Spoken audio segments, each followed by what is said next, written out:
ఎక్కువ రాబడి పంటలలో మఖానా ఒకటి.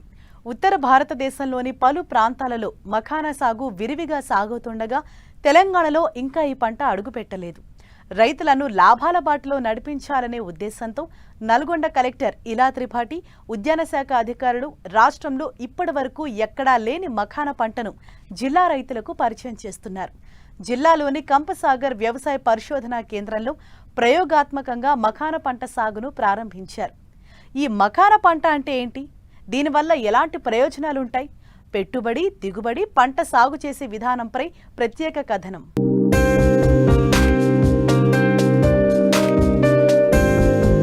నల్గొండ జిల్లా వ్యవసాయానికి అనుకూలమైన ప్రాంతం. అందుకే ఇక్కడ వరి, పత్తి పంటలు సమృద్ధిగా పండుతాయి. ఇవే కాకుండా వేరుశెనగ, మొక్కజొన్న, బత్తాయి, నిమ్మ, మామిడి వంటి పంటల దిగుబడి బాగానే వస్తుంది. రైతులు ఒకే పంటపై ఆధారపడకుండా పంట మార్పిడి దిశగా అడుగులు వేస్తే లాభసాటిగా ఉంటుందని కలెక్టర్ ఇలా త్రిపాఠి మఖానా పంటను పరిచయం చేశారు. ఫైబర్, పోషకాలు సుసంపన్నంగా ఉండే మఖానా మనిషిని ఆరోగ్యంగా ఉంచడంలో తోడ్పాటునందిస్తుంది.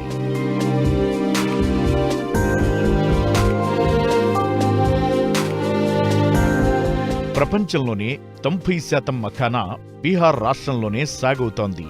పెద్దగా, గుండ్రంగా ఉండే మఖానా మొక్క ఆకులు నీటిపై తేలుతుంటాయి. కాని గింజలు నీటి అడుగున కాయల్లో ఏర్పడతాయి. వాటిని సేకరించడం చాలా శ్రమతో కూడుకున్న పని. అడుగు లోతున్న నీటిలో కూడా ఈ పంటను సాగు చేయవచ్చు.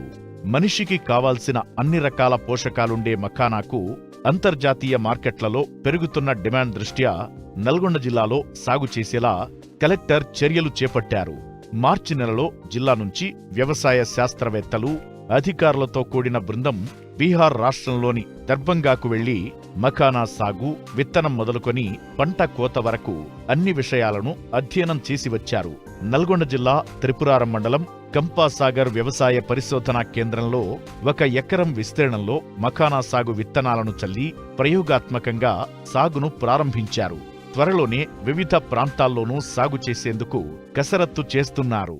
వీళ్ళందరూ ఈరోజు మఖానా అనేది ఫాక్స్నట్స్ది ఒక మనం ప్రయోగ కింద మన జిల్లాలో తీసుకుంటున్నాము.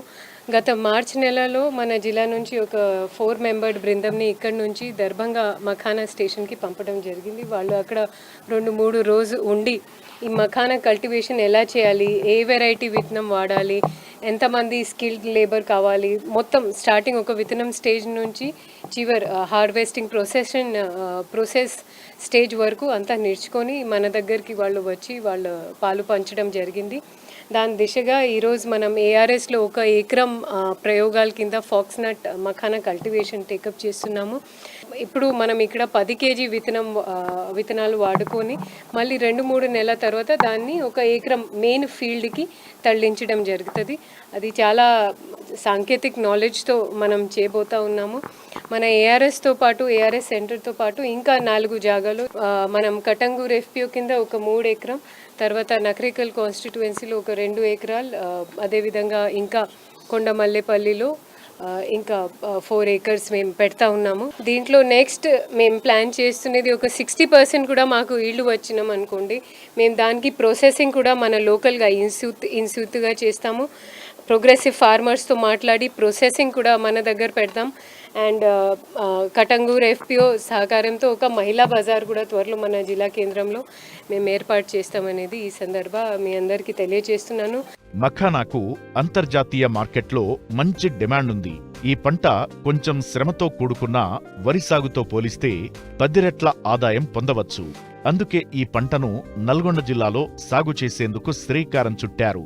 అయితే ఈ సాగు సత్ఫలితాలిస్తే తెలంగాణ రాష్ట్ర వ్యాప్తంగా విస్తరించే ఆలోచనలో ఉన్నట్లు అధికారులు తెలిపారు. ఈ మఖానా దీన్ని మనం గోర్గాన్ నట్ అంటాము, దీన్ని మనం ఫాక్స్ నట్ అంటాము. సో మేజర్గా మన కంట్రీలో, మన దేశంలో నార్త్ బెంగాల్లో బాగా పండిస్తున్నారు. నార్త్ బెంగాల్లో కూడా ఒక 10 డిస్ట్రిక్ట్స్ ఉన్నాయి అనమాట.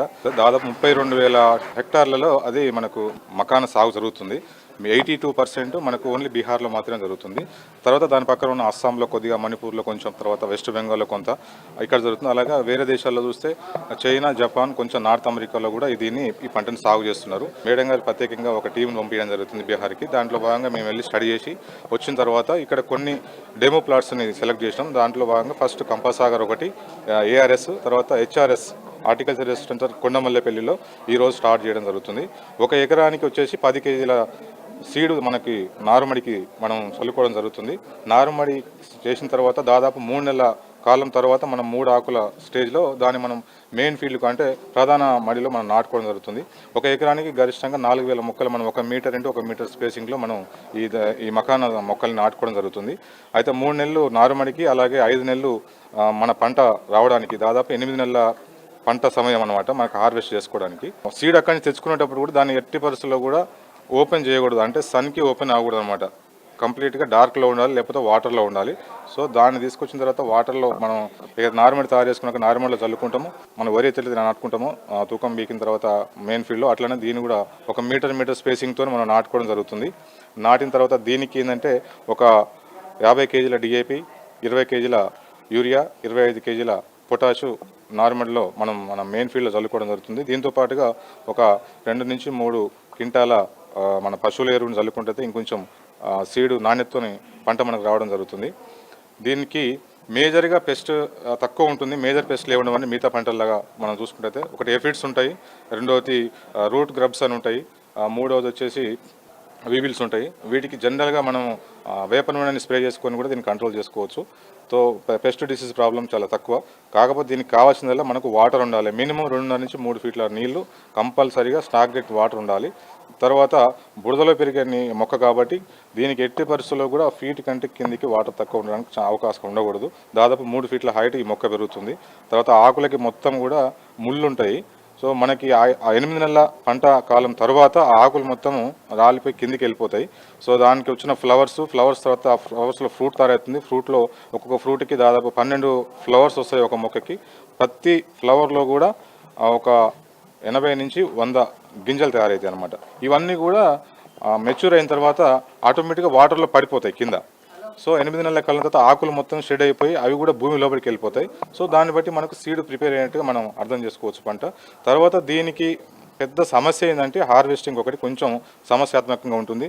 సో ఒక ఎకరానికి 10 కేజీల నారు అవసరం పడితే సీడు హార్వెస్టింగ్ తర్వాత మనకు దాదాపు 30 నుంచి 32 క్వింటాల సీడు మనకు దిగుబడి వస్తుంది. సో 1 కేజీ వచ్చేసి గరిష్టంగా 300 నుంచి 400 రూపాయలు సీడ్ కాస్ట్ ఉంటుంది. అలాగే ఈ సీడ్ని మనం అన్సీజన్లో అమ్ముకున్నట్టయితే 800 నుంచి 900 వరకు కూడా దీనికి కేజీ రేట్ ఉంటుంది. తర్వాత దాదాపు 3 లక్షల వరకు ఒక ఎకరానికి ఆదాయం వస్తుంది. దాంట్లో 60 నుంచి 70 వేల రూపాయల వరకు రైతు ఖర్చు పోను దాదాపు 2 నుంచి 2 లక్షల రూపాయలు ఆదాయం వచ్చే అవకాశం ఉంది మేము బీహార్లో స్టడీ చేసిన దాని ప్రకారం. తర్వాత వీటిని ఏం చేస్తాం, డైరెక్ట్ సీడ్ అమ్ముకోవచ్చు మనము, లేదంటే విత్తనానికి అమ్ముకోవచ్చు, లేదంటే వీటిని మకానా అంటాం, మన మార్కెట్లో చూస్తున్న మకానా అంటే పఫ్స్ అంటాము. ఆ పఫ్స్ చేస్తానికి మేజర్ ఏంటంటే మంచి న్యూట్రిషియస్ వాల్యూ ఉన్న ఫుడ్ ఇది. దీంట్లో హై వాల్యూ ప్రోటీన్స్, కాల్షియము, అలాగే 60% కార్బోహైడ్రేట్స్ ఉంటాయి. ఇవి తీసుకోవడం వల్ల మనకి ఏంటంటే బోన్స్ కొంచెం స్ట్రాంగ్ అవుతాయి. అలాగే మెదడుకు కూడా మంచి ఎనర్జీ ఇచ్చే ఫుడ్ ఇది. చిన్నపిల్లల దగ్గర నుంచి పెద్దవాళ్ళ వరకు అందరూ తినదగిన మంచి సూపర్ ఫుడ్ అనమాట. ప్రజెంట్ మనకు అవైలబుల్ ఉన్నది. మకానా తయారు చేసేటప్పుడు ఏంటంటే సీడ్ తీసుకున్న తర్వాత ఇమ్మీడియట్గా 12 to 14 అవర్స్ మనము డ్రై చేయాల్సి ఉంటుందండి. ఇమ్మీడియట్గా దాని తర్వాత రోస్టింగ్ చేయాలి, అంటే వేయించడం అనమాట. ఆ సీడ్ని మొత్తం కూడా దాదాపు 280 డిగ్రీ సెంటీగ్రేడ్ వేడిలో ఆ పెంక మీద దాన్ని కాలుస్తాం. కాల్చిన తర్వాత మళ్ళీ 48 అవర్స్ దాన్ని స్టోర్ చేస్తాం. తర్వాత సెకండ్ రోస్టింగ్ చేస్తాం, మళ్ళీ పెంక మీద వేసి కాలుస్తాం. కాల్చిన తర్వాత 40 అవర్స్ తర్వాత కాల్చిన తర్వాత ఆ సీడ్ వేడి సీడ్ తీసుకొని కొట్టాల్సి ఉంటుంది అనమాట. అప్పుడు పఫ్ వస్తుంది అనమాట ఆ సీడ్లోకి వెళ్ళి. సో ఆ వాటిని మనం మకానా అంటాము. అట్లా ప్రాసెసింగ్ చేయాల్సి ఉంటుంది. దాన్ని మళ్ళీ వాల్యూ అడిషన్స్, ప్యాకేజెస్, ఎక్స్పోర్టు, ఈ రకరకాల ఇంకా మార్కెటింగ్ చేసుకునే అవకాశం ఉంది.